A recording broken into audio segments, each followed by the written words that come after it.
On a discuté tout à l'heure un peu, hein, je ne te connaissais pas. Voilà. On va dire, on fait pas ça d'habitude, on ne fait pas de pub pour les garages, mais on t'a ouvert quand même un showroom du côté de Vitré. D'ailleurs, pour ceux qui veulent se servir, regardez, il y a des petites cartes. Voilà. Et tu fais de la voiture de collection anglaise, américaine, un peu de tout. Exactement. Et voilà, on n'en dira pas plus. Ceux qui veulent en savoir plus prendront une petite carte sur le pare-brise. Mais voilà, c'est bien d'avoir à nouveau quelqu'un encore de nouveau qui arrive dans la région avec des voitures anciennes à vendre.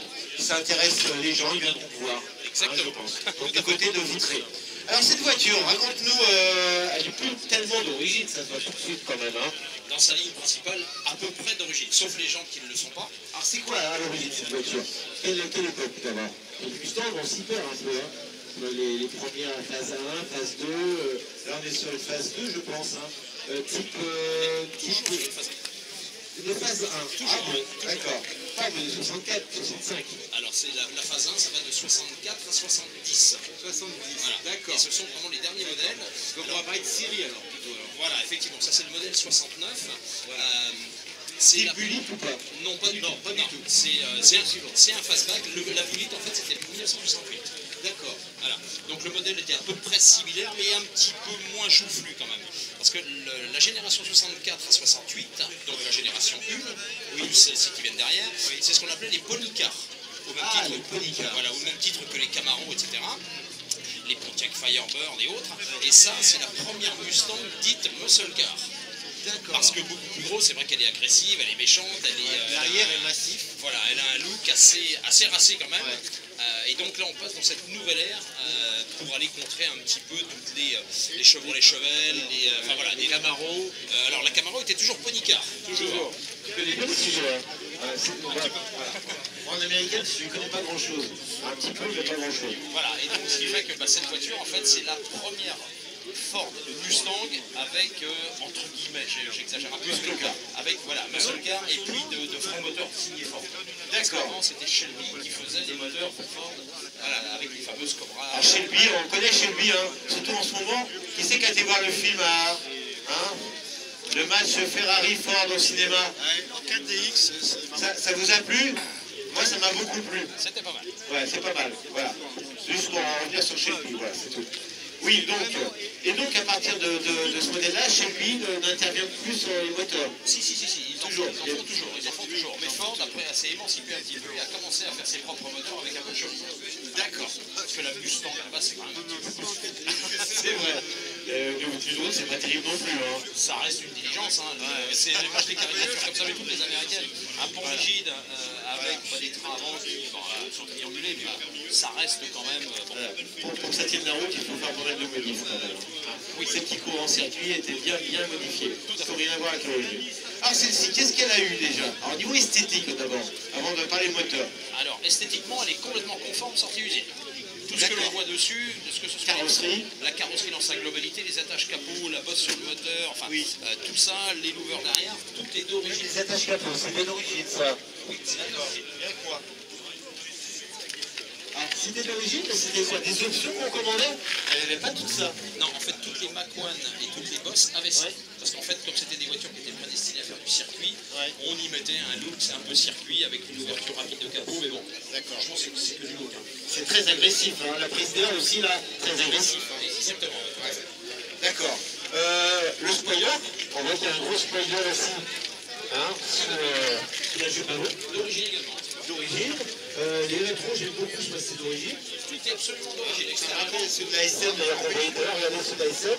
On dirait les mêmes, à peu près. C'est marrant, hein. C'est clair. Non, il y a vraiment juste les jantes qui ne sont pas d'origine. D'accord. Oui, les gens, on voit bien que c'est massif. À l'arrière, on a une persienne. Ça aussi, c'était des options d'origine. Oui, tout à fait, sur la Mac One. Grosse persienne. Alors, ces persiennes-là, en fait, c'est un peu une copie de la Lamborghini Mura à l'époque. C'est la mode, hein, à l'époque. Exactement, et Ford a repris ça sur ce modèle-là. Tout simplement. L'aileron. L'aileron, ben, faut pas l'aileron, c'est plus un béquet. Là, on va vous dire béquet. Là, c'était vraiment un aileron rapporté sur la carrosserie. Aussi d'origine. Aussi d'origine. D'accord. Donc, tu me dis que tout ça, c'est d'origine. Et les jantes, même les jantes, on ne peut pas voir c'est d'origine aussi, enfin, en option à l'époque? Non, pas ces jantes-là. Pas ces jantes-là, mais des répliques. Oui, ça, ce sont des jantes d'Eleanor. Pour ceux qui ont vu le film, des Voilà. chrono. Alors, ceux qui étaient là au Téléthon le mois dernier, on avait une des Éléonore qui a été fabriquée. Vous connaissez les Éléonore? Personne? Voiture mythique, Éléonore fabriquée en avait une. Elle était à vendre très très très cher. Oui. Alors quand on dit mythique, c'est un seul film. Oui, c'est un seul film. C'est un fastback 67 à la base, où on y a mis un kit en plastique et un moteur 428 comme on jette dessous. Pour le mythe, Bon, ça deviendra peut-être un mythe. peut-être un jour. Voilà. Peut-être. Donc, à part les jantes, cette voiture, elle est dans son état d'origine. Oui. Au niveau Alors, de la... pour l'aspect extérieur, oui. Par contre, esthétique, hein, elle est complètement conforme à l'origine.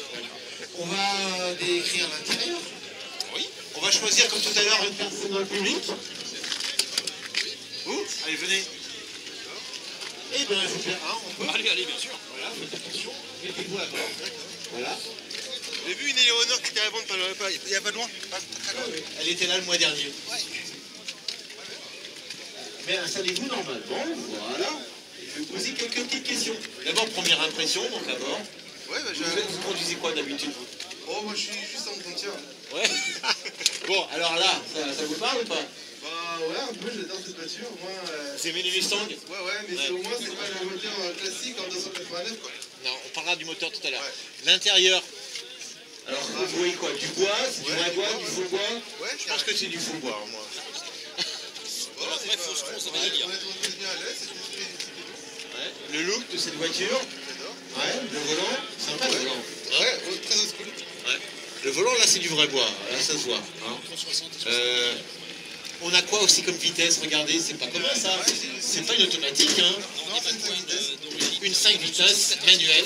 cette année-là, mais il en Oui, normalement il y en avait 4 en 4. La plupart c'était, alors on va demander au propriétaire hein, qui vient avec, tiens, viens à côté de nous à la accroupi. Ouais, on va se serrer. Allez. Voilà. Alors, les vitesses, c'était 4 ou 5 vitesses? Alors, il y avait une boîte 3 et une boîte 4 à l'époque. Boîte 3 c'était pour les 6. Non, pas forcément. Ah bon? Non, c'est une option sur les... Ah mais sur les automatiques tu parles, non? Non, pas de Manuel, 3 vitesses. Oui, tout à fait. D'accord. Et celle-ci, en fait, c'était une boîte 4 à l'origine qui a été remplacée par une boîte un peu plus moderne, une boîte 5 vitesses. D'accord, à l'origine il n'y a pas de boîte 5, on est d'accord? Absolument pas. D'accord. Ok. Les petits manos là aussi ont été rapportés bien sûr. Oui, en fait, il y a eu pas mal de modifications esthétiques. Enfin, on voit la boîte de vitesse et les petits manos, parce qu'en fait, quand on verra sous le capot tout à l'heure, ça n'a pas grand-chose à voir avec l'origine. D'accord. Donc on a un volant en vrai bois, sympa. Ouais. Le reste c'est du plaquage, enfin du plaquage c'est du faux bois on va dire. C'est de la vraie ronce de Venilia. C'est ouais, c'est ça, voilà, la vraie rose de Venilia. C'est ça. On a quand même des places à l'arrière. Bon, faut pas avoir des grands chevaux, mais on peut quand même, c'est des adultes. Oui, on peut. Hein, on peut caser des adultes. Et puis ma foi, on peut être assez grand et tenir dedans, parce que toi t'es assez grand, non? Ouais, Non carrément. Voilà. On a des ceintures typiques d'époque. Je les cherche d'ailleurs. Sinon, Je vois la on coupe. Voilà. C'est marrant ça, hein, t'as vu? Ouais. T'as vu? Ça c'est vraiment type USA, hein, voilà. Ceinture ventrale. Exactement. Voilà. Ventrale, ça ne tient que le ventre. T'as rien sur l'épaule. Voilà. On n'a pas de ceinture de vitre électrique. Ah non, chez Mustang, non, pas de vitre électrique. Non, aucune Mustang n'avait de vitre électrique à Pour, l'époque. pour cette génération-là, absolument aucune. Eux qui étaient en avance sur tout ce qui était électrique, justement. Oui, mais c'est une voiture populaire en fait à la base, hein, comme on dit toujours, et comme Ouais. le disait Carroll Shelby, c'est une voiture de secrétaire à la base, la Mustang. Celle-ci non, mais C'est une voiture de secrétaire. ouais. Ouais, on n'avait pas la même image nous, en Europe. Hein. à la base, la Mustang c'est un peu notre R5 hein, Ouais, dans c'est l'histoire vrai. américaine. C'était une voiture compacte hein, pour les Américains. Une petite voiture. Hein. Ah, c'est vrai que... Alors là, on a une pédale là sur le côté qui touche C'est le frein à main. le frein à main. Ça, on trouvait ça sur des européennes, notamment les Mercedes hein, à l'époque. Voilà. Exactement. On appuyait dessus pour bloquer le. Enfin, c'est le frein à pied, quoi. Voilà. On dit à main, mais à pied. Des grosses pédales, hein, on ne peut pas les louper. Voilà. Et pour chose de, je sais pas combien, chose de combien 45. Du 45, ça taille. Voilà. Bon, voilà. Il resterait bien dans la voiture, hein, je pense. Ça. Je connais même un tour. Voilà. Donc voilà une voiture, on s'y sent bien. Hein, on s'y sent bien cette voiture. On va attaquer, on va découvrir le moteur. Oui, c'est ouvert. Hein. De l'autre côté aussi, là, c'est pas ouvert. Oh, bon expérience. Oh, bah dis donc, là, ça flash. Alors les chromes, hein, il y en a partout. Sur la partie haute, en tous les sur cas. la partie haute, hein, le filtre à air, cache-computeur. Oui, mais en fait, le moteur qui est à l'intérieur n'est pas celui d'origine. C'est On s'est douté presque. Voilà, en fait, le moteur qui est dedans, c'est un moteur Ford Racing. C'est quoi exactement? C'est une préparation typiquement américaine, toujours en V8 culbuté, mais cette fois-ci avec des capacités nettement supérieures aux anciens moteurs. C'est-à-dire qu'un V8 américain, très souvent, quand on fait une montée en régime, c'est assez lent. Ouais. Là, ce moteur-là aboie un petit peu comme un chien. Il y a des poussoirs hydrauliques, des trucs Ouais, comme ça. Voilà. exactement, tout est en roller hydraulique, enfin voilà, il y a beaucoup de choses complètement modifiées, les culs sont en La aluminium. puissance de ce moteur, c'est ça qu'on veut savoir. 475 chevaux. 475 chevaux. Et on n'est pas loin des 500 chevaux. Hein. On se rappelle des Shelby 500 justement. Oui, tout à fait, mais la Shelby 500 ne faisait pas 500 chevaux. Ah bon? Non, non, pas du tout, pas du tout. 475 chevaux. Oui. Et donc, pour mettre cette puissance sur la route, il faut faire quoi là, au niveau des trains roulants? Faut faire des modifications, mais même c'est pas suffisant, très sincèrement. Tout est modifié dessus. Il y a même des barres anti-retournement sur le pont arrière pour éviter pour qu'on passe la puissance. Anti-retournement. Et pour éviter que, vu que les accroches sont quand même Si le moteur se calme. non, pour éviter que le pont ne fasse demi-tour. Ah bon? Se retourne sur lui-même. Je t'écoute là, je suis en train de visualiser le pont qui se retourne sur lui-même. Si on fait la chaîne cinématique, il y a le moteur donc, qui va entraîner la boîte de vitesse. La boîte de vitesse entraîne la transmission. Le pont retransmet sur chaque roue. Et lorsque on met plein gaz, globalement, il peut y avoir un retournement du pont si jamais il est mal accroché. Ce qui pourrait arriver. Donc là, la fixation du pont a été revue. Oui, c'est revu. Il y a des retournements. Il y a des barres qui sont mises, si on regarde dessous, il y a des barres à 70 cm qui évitent ce genre de choses. Parce que c'est violent quoi. C'est très violent. À ne pas mettre entre les mains, c'est ça que j'allais dire. Absolument pas, ça c'est clair. Pour résumer, la voiture, première, deuxième, troisième, jusqu'à 120, 110, 120, j'ai fait l'expérience, ça burn derrière. Ça burn. Ok. La cylindrée exacte de ce moteur? On est à 6 litres 4. 6 litres 4. Oh la vache. Ah ouais, du 6 litres 4 là. 6 litres 4, ça vous parle hein? Combien elle fait Axantia? 6 litres 4. Ah ouais. Donc là, ne demandez pas la consommation, c'est pas le sujet. Hein. On est hors cote. La consommation, elle va avec de pair avec la puissance. Hein, Tout à fait. ça va de pair. Et par rapport à l'époque. Donc 475 chevaux pour 6 litres 4. Voilà. Tout est dit. Là, Voilà. Hein. Les pneus doivent souffrir. Hein. Oui. De toute façon, si on regarde, ils sont Alors, je ne vais pas y revenir, mais tu tiens un cheveu, et donc cette voiture, je suppose, elle est à vendre. Oui, Voilà. exactement. On peut dire éventuellement combien ça vaut ce genre de voiture? On est à 65 000 euros. 65 000 euros. Oui. Bon, voilà, c'est dit. Les petites cartes maintenant sont pare-brise. Voilà, à vous de voir. Voilà. La voiture est vraiment très belle, elle vient des USA. Non, ça fait un petit paquet d'années qu'elle est en France. Mais au départ, c'est une voiture française ou Américaine. un moment qu'elle est en France? Ça fait un petit moment qu'elle est en France et moi je l'ai rachetée il y a 15 jours pour être précis. Ah, il y a 15 jours, Donc, j'ai c'est fait récent. Elle est brute de décoffrage, elle n'est pas préparée, elle n'est pas propre, voilà. Tu connais son historique quand même, parce que le propriétaire va te demander. Je connais pas l'ancien propriétaire, mais celui d'avant, celui qui l'a ramené et qui l'a préparé. Il a préparé quelqu'un de sérieux. C'est un préparateur justement qui est au Dijon, qui vient de monter sa société aussi. Son nom, vas-y. C'est David Léger et c'est Bourgogne Automobile, collection. Bourgogne Automobile Collection. Bon, puisqu'on a dit son nom, Tiens, c'est quoi la société? Moi c'est classique restaurant de cars à vitrine. Voilà, c'est fait. Bon, et bien écoute, merci d'avoir présenté cette voiture avec moi. Hein, et vraiment, elle intéresse beaucoup de monde. Les Mustangs, ça fait toujours parler. C'est clair. Toutes les générations d'avoir. Donc, vous pouvez l'applaudir, on va laisser repartir. On va écouter le bruit aussi.